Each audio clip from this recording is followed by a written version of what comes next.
Lorsqu'un catcheur meurt dans la fleur de l'âge, la perte se répercute bien au-delà du ring. Les fans pleurent, mais pour leurs enfants, la vie se divise en deux. Les projecteurs s'éteignent, la foule se tait, mais le chagrin ne faiblit pas. La mort d'Eddie a donné lieu à des brassards. Le décès de Brody a interrompu le spectacle. Il ne s'agissait pas seulement de funérailles, mais de points chauds, des moments où le catch a cessé d'être un fantasme pour devenir une réalité. Les fans se souviennent exactement de l'endroit où ils se trouvaient. Leurs enfants grandissent avec des mythes au lieu de souvenirs. Certains suivent ces traces sur le ring.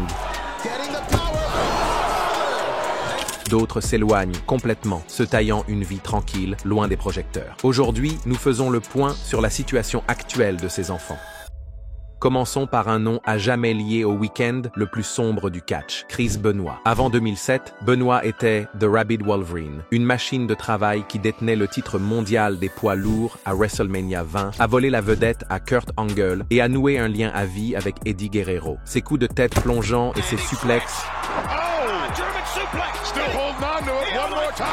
ont enthousiasmé les fans, mais ces mêmes mouvements lui ont valu des commotions cérébrales que les médecins associent aujourd'hui à l'encéphalopathie traumatique chronique. Le vendredi 22 juin 2007, les agents de la WWE attendèrent Benoit à un événement en direct au Texas. Il n'est jamais monté à bord de l'avion. La panique s'est emparée de lui à l'occasion de l'événement Night of Champions PLE du dimanche. La police envoyée à son domicile en Géorgie a trouvé des bibles près des corps de sa femme Nancy et de leur fils de 7 ans, Daniel. Benoit s'est donné la mort dans la journée de lundi. En 72 heures, un artisan vénéré est devenu la pièce maîtresse d'une véritable histoire d'horreur criminelle. L'onde de choc a été immédiate. La WWE a supprimé presque tous les matchs de Benoit de ses futures émissions, a renforcé sa politique de bien-être, a interdit les coups de chaise non protégés et a orienté sa programmation vers une classification PG afin d'apaiser les sponsors ébranlés. En dehors du ring, les meurtres ont propulsé la recherche sur les traumatismes crâniens au premier plan. Le docteur Bennett Omalu a examiné le cerveau de Benoit et y a décelé de graves lésions cérébrales, preuve que les traumatismes crâniens peuvent altérer le jugement bien avant l'âge. Les enfants aînés de Benoit, David et Megan, issus d'un précédent mariage, sont restés derrière lui. Ils sont retournés vivre à Edmonton avec leur mère, aux prises avec un nom de famille qui leur semblait désormais radioactif. David avait 14 ans, Megan 10, et tous deux ont disparu de la scène publique pendant près de 10 ans. Lorsque David a finalement refait surface, il s'est tourné vers la catch. Il s'est entraîné sporadiquement dans des salles de sport indépendantes et a assisté à des spectacles en coulisses, espérant faire ses débuts sous son vrai nom de famille. Une idée que certains vétérans considéraient comme courageuse, d'autres comme téméraire. En 2014, Heart Legacy Wrestling a annoncé ses débuts dans le ring aux côtés de Chavo Guerrero. Chris Jericho est intervenu, insistant pour que David reçoive d'abord un entraînement adéquat. Le match a été annulé, rappelant que la nostalgie ne peut pas remplacer la préparation au combat. Plus tard, David a déclaré à Dark Side of the Ring qu'il avait l'impression, en parlant devant la caméra, de vider 13 ans de douleur en une seule fois, le début d'une vie après l'infamie. Aujourd'hui, il soude des tuyaux dans les champs pétrolifères de l'Alberta, fait de l'haltérophilie après le travail et de la boxe le week-end, toujours à la recherche d'un avenir où le nom de Benoit pourra monter sur un ring sans subir de contre-coups. Megan a choisi le chemin inverse. Elle a obtenu un diplôme d'éducatrice, travaille avec des élèves du primaire et rejette toutes les demandes d'interview. L'hommage discret d'un parent sur Facebook résume bien la situation. Nous entendons beaucoup parler de David, mais pas assez d'elle. La force qu'il faut pour rester silencieux est son propre type de rugissement. Deux frères et sœurs, un héritage infâme. L'une tente de le récupérer sous les projecteurs de l'arène, l'autre garde la paix derrière la porte d'une salle de classe. L'une des voix s'estompe dans le silence, l'autre va de l'avant dans le bruit. Umaga ressemblait moins à un catcheur qu'à un train de marchandises maquillées. Annoncé à 160 kg, The Samoan Bulldozer a déchiré la Ruthless Aggression Era avec un pouce scotché pour son Samoan Spike.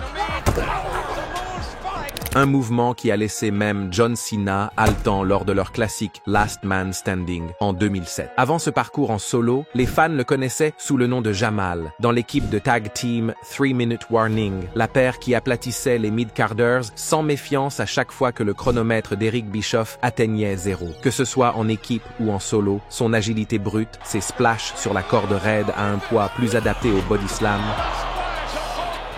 faisait bondir les foules et prier ses adversaires. Pourtant, la même intensité qui a alimenté son ascension a préparé le terrain pour sa chute. Après une deuxième violation de la politique de bien-être de la WWE, Umaga a été libéré en juin 2009. 6 mois plus tard, il disparaissait, mort à 36 ans d'une crise cardiaque provoquée par un mélange mortel d'analgésiques et de sédatifs. La nouvelle a stupéfié la famille Anoa'i, la dynastie qui comprend Afa, Sika, Rikishi, Roman Reigns, The Usos et Dwayne The Rock Johnson. 4 enfants ont perdu leur père du jour au lendemain. L'un d'entre eux, Zilla Fatu, a été le plus durement touché. Vivant à Houston et aux prises avec un nom de famille célèbre, il a sombré dans la délinquance. À l'âge de 15 ans, il a cambriolé avec des amis un magasin du quartier et les procureurs l'ont condamné à 6 ans de prison pour vol aggravé. Nous avons dégringolé, admettra plus tard Zilla. Certaines personnes entrent dans la vie active et n'en ressortent jamais. J'ai décidé que ce ne serait pas mon cas. La prison l'a changé. Il a découvert l'islam, la foi qu'Umaga pratiquait discrètement sur la route, et a commencé à mémoriser des passages du Coran entre 2 séances d'entraînement dans la cour.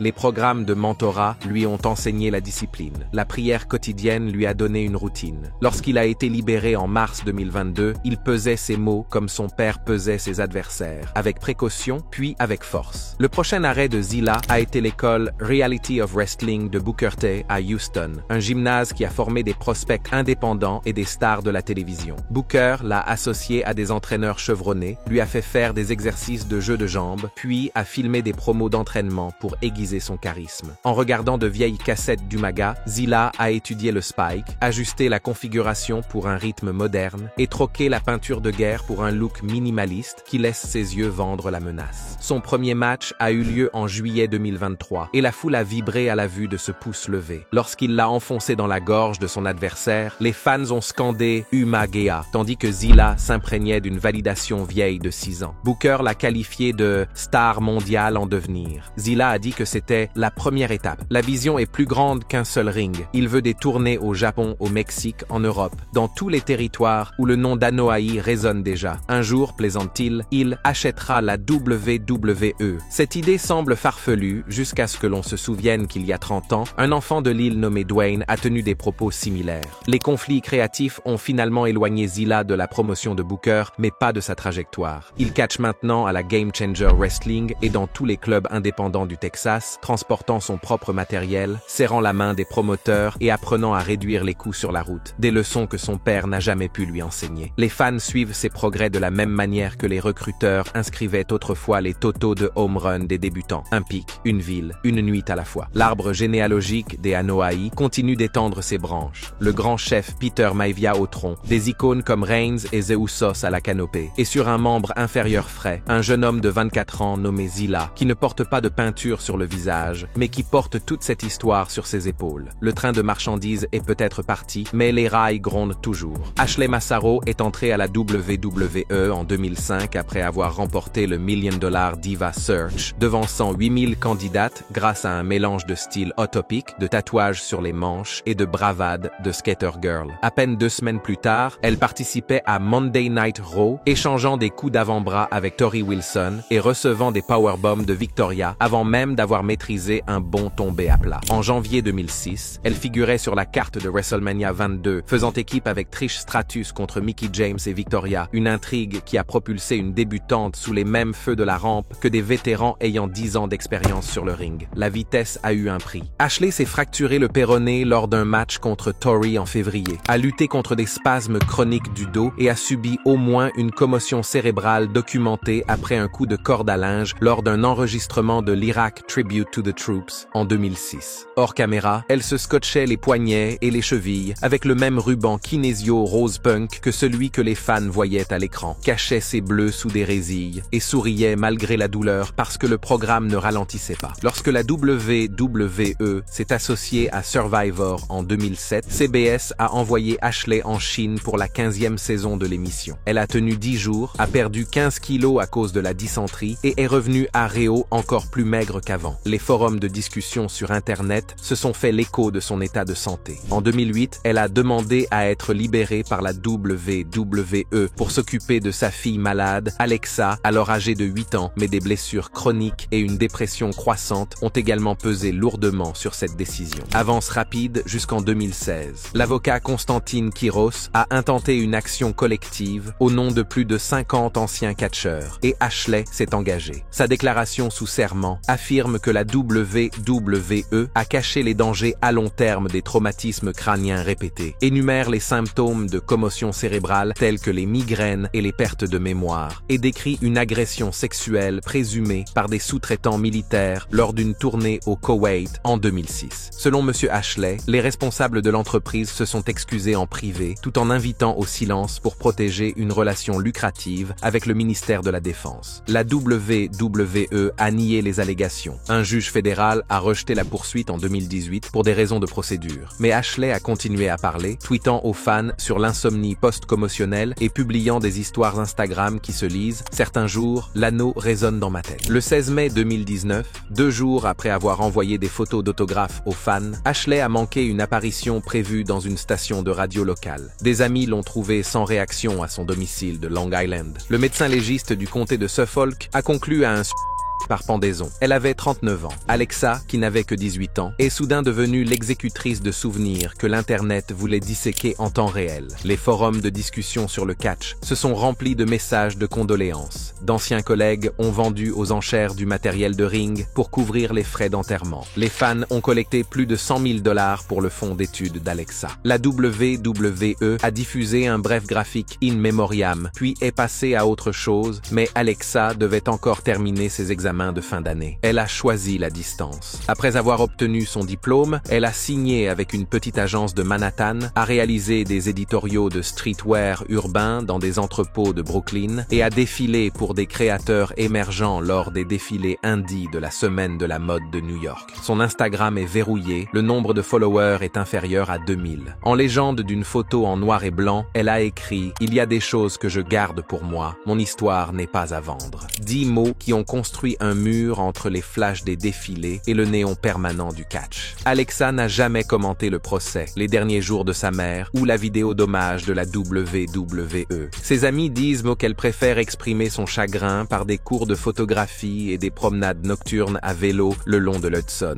Elle a déjà posé avec la bague à lèvres en argent de sa mère, un hommage discret que seuls les fans les plus assidus ont reconnu. La bataille juridique s'est terminée sur le papier, mais les questions demeurent. Que signifie la sécurité dans une industrie fondée sur l'impact et qui supporte le coup lorsque les lumières sont coupées? Le cas d'Ashley est toujours d'actualité dans les revues médicales qui étudient le CTE chez les athlètes de moins de 40 ans et dans les petites bourses que les promotions indépendantes financent aujourd'hui pour des organisations caritatives de santé mentale, des gestes qui font écho aux meurtrissures non cicatrisées d'une femme. Le procès a disparu, mais pas les cicatrices. Demandez à n'importe quel fan de catch de citer le moment qui a brisé sa foi dans le spectacle et beaucoup citeront le 23 mai 1999. Ce soir-là, à la Kemper Arena de Kansas City, Over the Edge se déroulait dans un climat de pyrotechnie et de plaisanterie jusqu'à ce que les producteurs annoncent l'entrée du Blue Blazer. Owen Hart, vêtu de sa tenue de super-héros, est monté sur une passerelle située à près de 8 étages au-dessus du ring, s'est attaché à ce qui était censé être un harnais de cascade à déclenchement rapide et a attendu la chute. Un mousqueton défectueux a cédé. Owen a plongé de 23 mètres, criant « Attention !» avant de toucher la corde supérieure et d'atterrir immobile sur le tapis. Jim Ross a déclaré au public du pay-per-view « Ce n'est pas une histoire ». 10 minutes de soins médicaux frénétiques ont suivi, puis l'émission s'est poursuivie. La question de savoir si le spectacle aurait dû s'arrêter est encore débattue dans les vestiaires et les salons. Owen avait 34 ans. C'était un mari et un père dévoué qui, ce dimanche-là, avait réservé des places supplémentaires à Martha et à leurs enfants, Oj, 7 ans, et Athena, 3 ans. Martha voulait qu'on lui rende des comptes. Le procès pour mort injustifiée qu'elle a intenté à la World Wrestling Federation et à la société de trucage a été réglé à l'amiable en 2000 pour un montant de 18 millions de dollars, dont elle a versé la majeure partie à la fondation Owen Hart, nouvellement créée. Elle a transformé les dommages subis dans les salles d'audience en capital pour la communauté, chèques de bourse, fonds pour les abris d'urgence et aide à l'accession à la propriété pour les familles à faible revenu de Calgary. En 2024, la fondation fondation avait distribué plus de 4 millions de dollars. Ces Youth Achievement Scholarships, bourses d'études pour la réussite des jeunes, permettent à des élèves de terminale d'entrer à l'université avec un montant pouvant aller jusqu'à 4 000 dollars canadiens chacun. Un programme de jumelage d'épargne de 2 ans apprend aux familles à établir un budget et à rétablir leur solvabilité afin qu'elles puissent acheter leur première maison. À l'étranger, la fondation a expédié des lits d'hôpitaux au Sri Lanka, approvisionné des garde-manger au Salvador et viré des fonds de secours après des tremblements de terre de la Turquie à Haïti. Pendant ce temps, les enfants d'Owen ont tracé leur propre chemin loin de l'éclat de l'anneau. Oj a obtenu un diplôme de droit à l'université de Calgary et défend aujourd'hui les droits de l'homme, qu'il s'agisse de revendications territoriales indigènes ou de parrainage de réfugiés. Athéna a étudié le journalisme, a fait un stage au Calgary Herald et est apparue plus tard dans Dark Side of the Ring, sa voix tremblante expliquant qu'elle se repassait les cassettes VHS d'Over the Edge pour comprendre ce qui s'était réellement passé. La WWE a invité la famille à introniser Owen dans son Hall of Fame à plusieurs reprises. Martha a refusé à chaque fois, qualifiant tout hommage interne d'inacceptable étant donné le rôle de la société dans l'accident. Certains fans s'y opposent, espérant une nouvelle fois des moments forts, mais la position des Hart reste ferme. L'amour dit parfois non. En 2021, Martha s'est associée à All Elite Wrestling pour les tournois annuels Owen Hart Cup. L'un d'eux a remis les ceintures, Athéna a distribué les trophées et Martha a regardé depuis le bord du ring pendant qu'une foule nombreuse scandait Owen jusqu'à ce que les chevrons tremblent. Des chevrons sûrs, pas de harnais, pas de cascade, juste de la catch qui se souvient. L'héritage d'Owen ne se mesure pas en titre ou en anneau du Hall of Fame, mais en diplôme accroché aux tables de cuisine, en clé de maison pressée dans des paumes qui ne s'attendèrent pas à en être propriétaires, et en salle d'hôpital remplie d'équipements qu'il n'a jamais vus. La famille Hart a choisi la guérison plutôt que les gros titres, et chaque subvention qu'il signe résonne plus fort que n'importe quel thème d'entrée. L'Ultimate Warrior est revenu à la télévision de la WWE en avril 2014, secouant les cordes à Raw pour la première fois en 18 ans. Les fans qui se souvenaient de ses pompons en néon et de ses promos maniaques ont vu un homme plus gris et plus large dans un costume, mais sa voix craquait toujours avec la même conviction graveleuse. 48 heures plus tôt, il avait été la tête d'affiche de la cérémonie du Hall of Fame, mettant fin à une rupture de plusieurs décennies avec la compagnie qu'il avait autrefois renvoyée par FedEx. Le lundi soir, suivant WrestleMania 30, il a prononcé un discours inquiétant. Le cœur de chaque homme bat un jour son dernier battement. Le lendemain soir, alors qu'il se promenait avec sa femme sur le parking d'un hôtel de l'Arizona, son cœur s'est arrêté. Un arrêt cardiaque l'a emporté à 54 ans. Dana Warrior a déclaré plus tard que les filles adolescentes du couple avaient reconnecté le personnage sous la peinture du visage. Indiana, l'aînée, l'a poussé à faire du bénévolat lors des journées pédagogiques de son école. Madigan l'a incité à regarder en boucle des films de Disney qu'il qualifiait autrefois de peluches.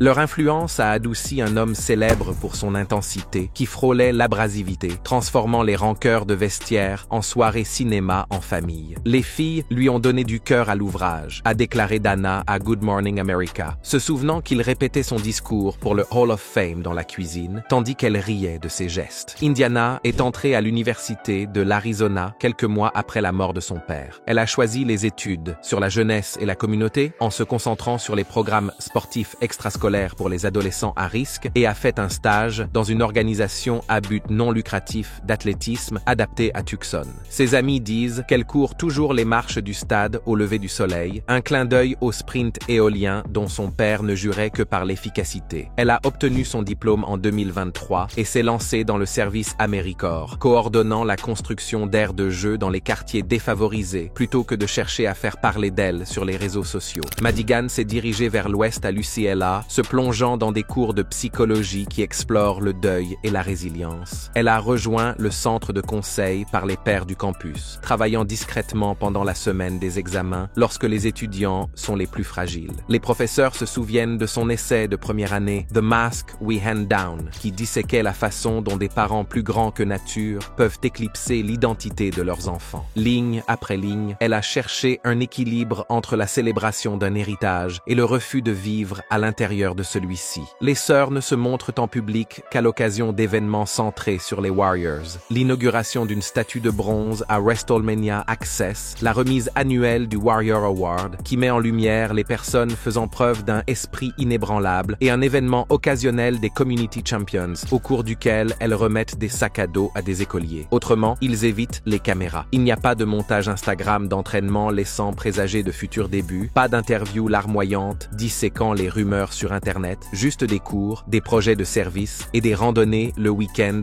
dans les contreforts de Catalina lorsque les emplois du temps s'alignent enfin. Dana, quant à elle, a accepté un rôle d'ambassadrice de la communauté de la WWE. Elle rédige des articles de motivation sur le site Internet de la société, organise des débats sur l'émancipation des femmes pendant la semaine de WrestleMania et maintient la marque Ultimate Warrior en vie grâce à des ventes aux enchères, de répliques de vestes et de bandes dessinées dédicacées. Les critiques soulignent parfois le décalage entre les commentaires controversés de Warrior et l'image de marque moderne de la WWE, mais Dana conçoit son action comme une tournée d'excuses vivantes. Elle utilise la plateforme pour faire entendre des voix que le personnage de son mari, au début des années 1990, a souvent ignorées. Aucun membre de la famille n'a demandé un retour posthume dans le ring ou n'a proposé un gimmick de deuxième génération. Pour eux, l'héritage n'est pas une entrée fracassante avec des accords puissants, mais une série de choix plus modestes. Donner des cours de soutien à des enfants du primaire, financer des bourses pour des camps d'été, répondre aux textos de camarades de classe qui avouent à s'enfoncer dans la spirale. Le guerrier à la corde a dit un jour à ses fans de toujours croire, et ses filles ont repris cette exhortation, ont enlevé la peinture du visage et l'ont appliquée à des batailles plus tranquilles. Dans un éloge funèbre qui n'a été lu que par des amis proches, Indiana a écrit « La plus grande victoire de papa n'était pas à WrestleMania, c'était d'apprendre à écouter. Pour un homme défini par le bruit, l'acte le plus guerrier que sa famille pratique aujourd'hui est le silence mesuré, volontaire, régulier et tout à fait sien. Brody Lee n'a passé que 9 mois à la télévision de l'AEW, mais dans ce court laps de temps, il a transformé le Dark Order d'un gag culte en difficulté en une menace de premier plan, détenant le championnat TNT pendant 55 jours décisifs et faisant des promos en salle de réunion qui semblaient tirées d'un thriller de Wall Street.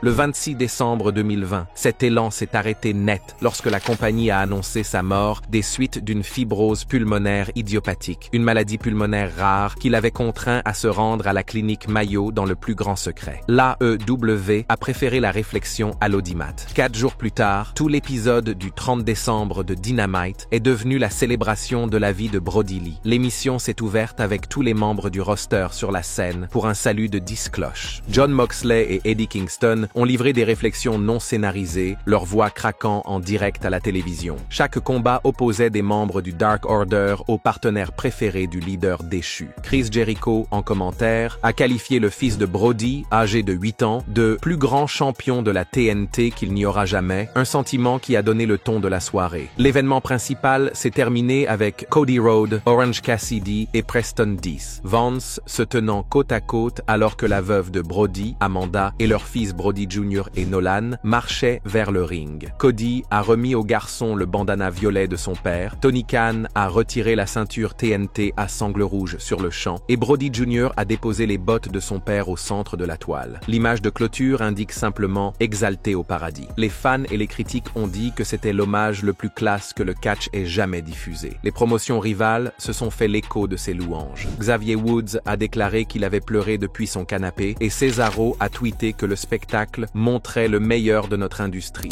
Brody Jr., déjà très présent en coulisses, a joué un nouveau rôle devant la caméra sous le surnom de Negative One. Masqué et muni d'un bâton de kendo de la taille d'un enfant, il a grillé des talons au micro, frappé MJF dans le dos lorsque le méchant allait trop loin et, une fois, il a fait dérailler une séquence en bombardant Aaron Solo d'une pile de papier froissé en hommage aux sketchs viraux de son père. Les téléspectateurs ont vu un enfant vivre un fantasme de super-héros, mais les initiés ont vu le chagrin transformé en thérapie de la performance. En dehors des feux de la rampe, il va au collège de Jacksonville 3 jours par semaine, puis s'envole pour la Géorgie afin de suivre des cours le week-end à la Nightmare Factory, dirigée par QT Marshall et Dustin Rhodes. Les entraîneurs affirment que le jeune homme exécute déjà des projections de bras assez propres pour n'importe quel match préliminaire, qu'il s'entraîne à la cadence des promotions dans un bureau inutilisé et qu'il refuse de partir sans balayer le ring comme son père le lui a appris. L'AEW a établi un contrat qui entre en vigueur le jour du 18e anniversaire de Brody, une garantie symbolique qu'une porte vers la scène que son père a commandée sera toujours ouverte. Son objectif déclaré n'a jamais varié, remporter le titre TNT qui porte les empreintes de sa famille. En attendant, Maintenant, il se contente de s'entraîner, de finir ses devoirs d'algèbre et de rappeler au public que l'héritage ne s'arrête pas à la dernière cloche, mais qu'il est simplement transmis à la génération suivante. Chad Gaspard a fait son apparition sur les écrans de la WWE en 2006 en tant que membre de Crime Time, l'équipe de choc qui volait des marchandises lors d'un segment et dansait avec John Cena le lendemain. Hors caméra, il a écrit des scénarios de bande dessinée, pris des cours d'art dramatique et décroché des petits rôles dans des films comme Get Hard et Birds of Prey. Ses amis se souviennent qu'il transportait des sacs de sport remplis de barres protéinées faites maison afin de les partager avec les jeunes catcheurs qui n'avaient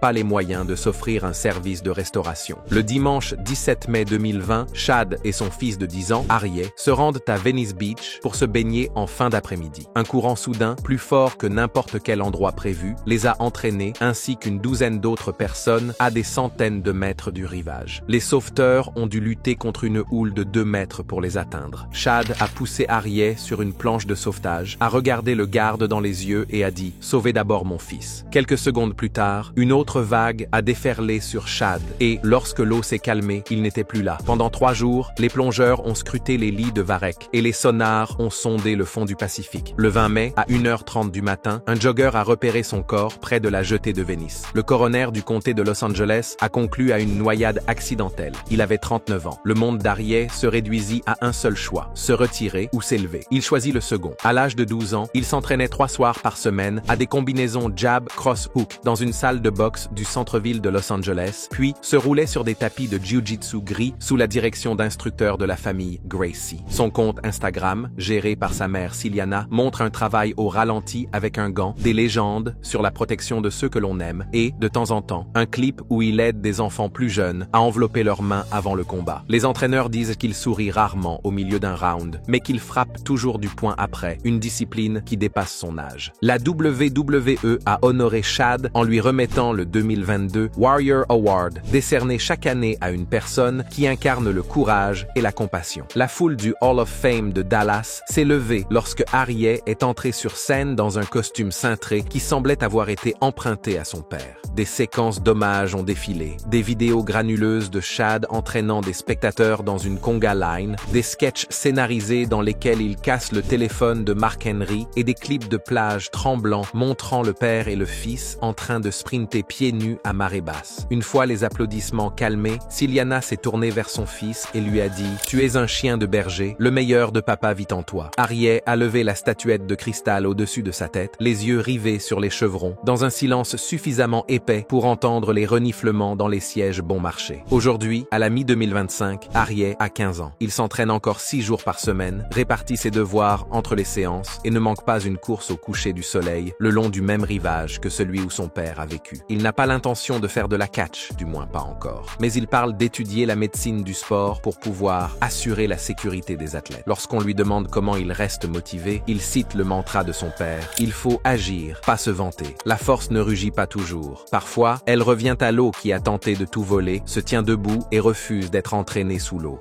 Avons-nous oublié des enfants de catcheurs de la WWE qui sont décédés? Faites-nous part de vos impressions dans la section des commentaires et, avant de partir, n'oubliez pas d'aimer cette vidéo et de vous abonner à Ring Rivals pour ne pas manquer les prochaines.